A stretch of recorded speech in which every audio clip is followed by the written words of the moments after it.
Hi everyone, welcome to Snail Mail Surprises. I'm Miss Julia and this is our last video with a surprise that we can make to send our friends and loved ones. In this video, we're going to be making a friendship bracelet. I'm also going to post 3 other videos in the classroom from the Classic Camp Crafts kit. Those also have some techniques that you can use to make different sorts of friendship bracelets, but this video has a new technique. This technique is pretty easy, but it does take a good bit of time, so you can either do it all at once or you could start it and stop and pick it back up when you have some time. Just know that this technique does take a little bit of time. For this project, you will need your embroidery floss, your scissors. I'm going to use a pencil to help me trace. I'm also going to be using a cup from home that is a circle. If you don't have a cup at home that will work, you can also use the little cup that came in your kit. And then I have a piece of cardboard. This one had some snacks in it before, but you just want a regular piece of cardboard, so something like a cereal box or any other box like that would work. You can pause the video here and go gather your supplies.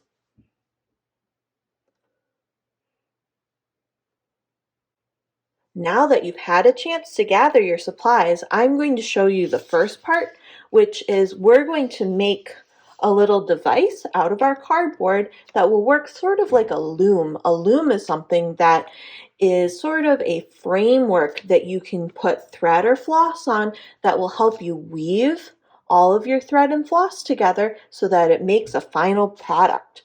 So for ours, we're going to take our cup and our pencil and trace around our cup so that we have a circle.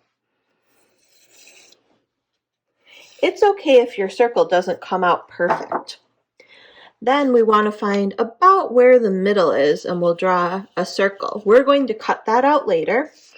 And the next thing we're going to do is make 8 little marks around the edge of our circle. I'm going to start with 1 at the top and do 1 directly across from it. And then I'm going to do 1 on either side like this. So now I've got 1 that goes from top to bottom this way and from side to side this way.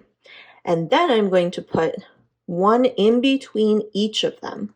I'm going to try to make the space on either side even. It's okay if they're not exact.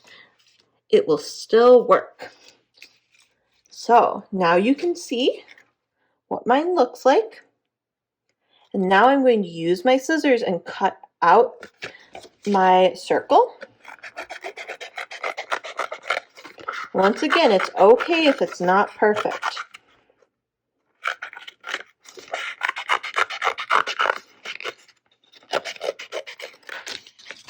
Then I'm going to take my cardboard circle and I'm going to cut out this inside part. To make it easier, I'm going to fold my circle in half and then cut out this inside bit. If you have trouble making it into a circle shape, you can also just kind of cut it out as a square. But that's what you want it to look like, so it's folded in half and this middle part is cut out. And then when you open it, you have a little hole in the middle and your circle around the outside. And then we're going to take our scissors and cut along each of these notches. I'm going to cut maybe this far in. You do not want to cut all the way to the circle. Just cut a little bit on each one so that you have sort of a notch. That's where we're going to put all of our little bits of thread in when we're using this to help us weave together a friendship bracelet. So that's what your circle should look like. You have a hole in the middle, a circle, and 8 little cuts around the outside that do not go all the way to the middle. The next thing I'm going to do is get 7 pieces of thread. I want each of the pieces to be about as long as my arm. So I'll go from about the tip of my finger all the way up to my shoulder. If you're making your bracelet for somebody who has a larger wrist than you do, so maybe a grown-up, borrow one of your grown-up's arms to measure, because everyone's wrists are a little bit different sizes, and if you use your arm length for somebody who has a bigger wrist than you, their bracelet might not fit. So I'll go ahead and measure out my embroidery floss. Remember, you need 7 total.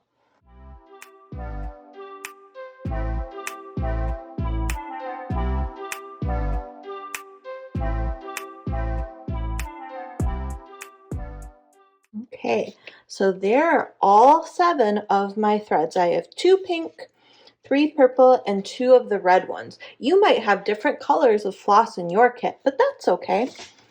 So now I'm going to take all 7 of my threads, and on one end here I'm going to make a knot.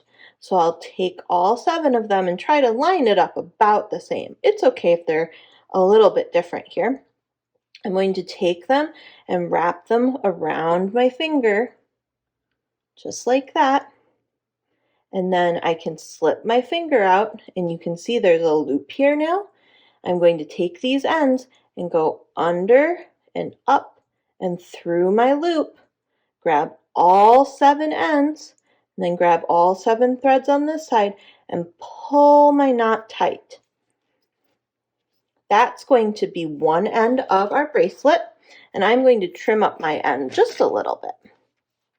The next thing we're going to do is we're going to take this end of our bracelet and we're going to put it inside of the hole in our circle. On this side, I'm going to put one finger here on my my knot, and then I'm going to use my thumb to pinch. So do you see how I have it pinched so that I'm holding on to that knotted end? And then I'm going to take one piece of embroidery floss and put it in each of these, and there'll be one left over that's empty.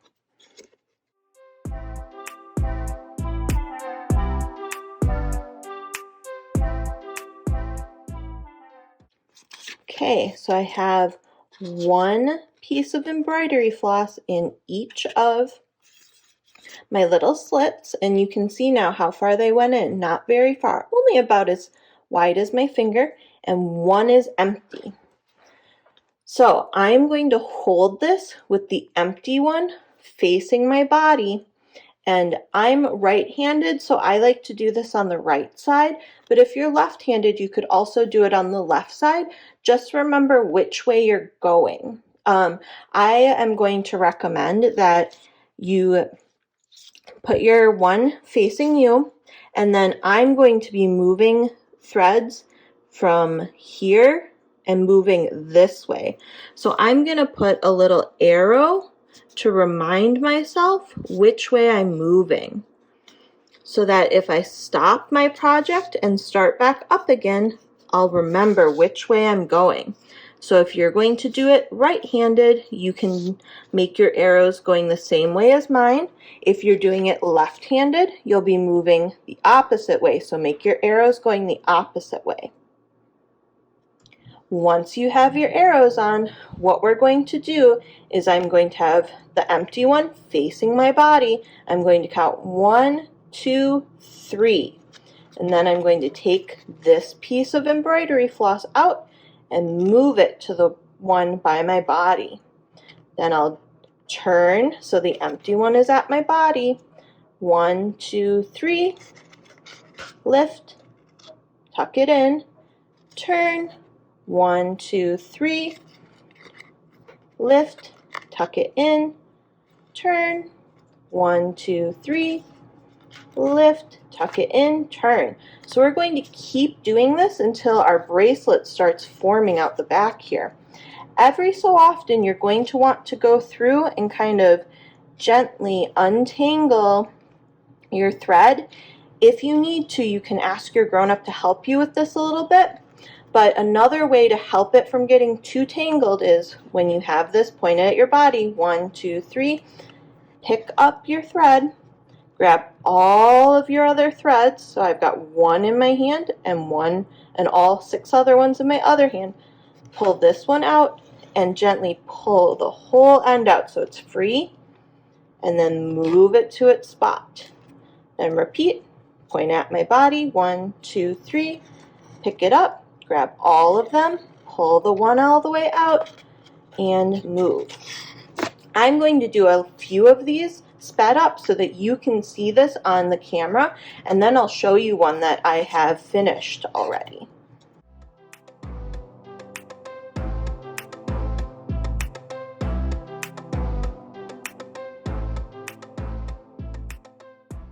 So there's a few go-arounds done, and what's nice about this is if you don't want to work on your project all at once, you can leave your thread just like this and it will hold your place for you.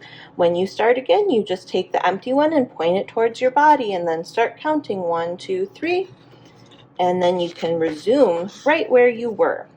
So if I flip this around, you can see here, do you see how it's starting to form the bracelet? So I've done one already that is long enough to fit my wrist. So that is what it will look like once it is as long as you want it. So you can keep going for as long as you need it to be. And when you're done, what you're going to do is very carefully, we're going to pull, I'll start with it by my body again. I'm going to go one at a time and take all of my threads out. So if you are not done, you can pause the video here and come back when you are done with your project, or you can watch it so you can know what to do. So I'm going to carefully take every single one of these out. And it's important that you kind of hold them all tightly so that your bracelet does not become unraveled and all fall apart. And then I'm pinching it right here where the weaving part of my bracelet, so the design part, starts. So I'm going to pinch it on my bracelet, and then all I'm going to do is the same sort of knot that I did here. So I'm pinching it, going to loop it around my finger, carefully pull the loop off of my finger, go under, up, and through, and pull all of them. And then I'm going to carefully kind of squish my knot so that it sits right at the top of where the braiding ended. And then if you are sending this to somebody and you're not quite sure how big or little their wrist is, you can leave this part on, and in your letter or card, you could tell them that they can tie it together and cut it to the size that they need. But if you're giving it to somebody that you know how big their wrist is, you can go ahead and cut off the extra part. Well, I hope you enjoy making a friendship bracelet, either with this friendship bracelet tutorial or one of the other ones that I'll post in the classroom. You can decide how difficult you want your project to be. I hope you've enjoyed all of the fun types of mail and all of the fun surprises, and I hope your friends and loved ones enjoy receiving things in the mail too.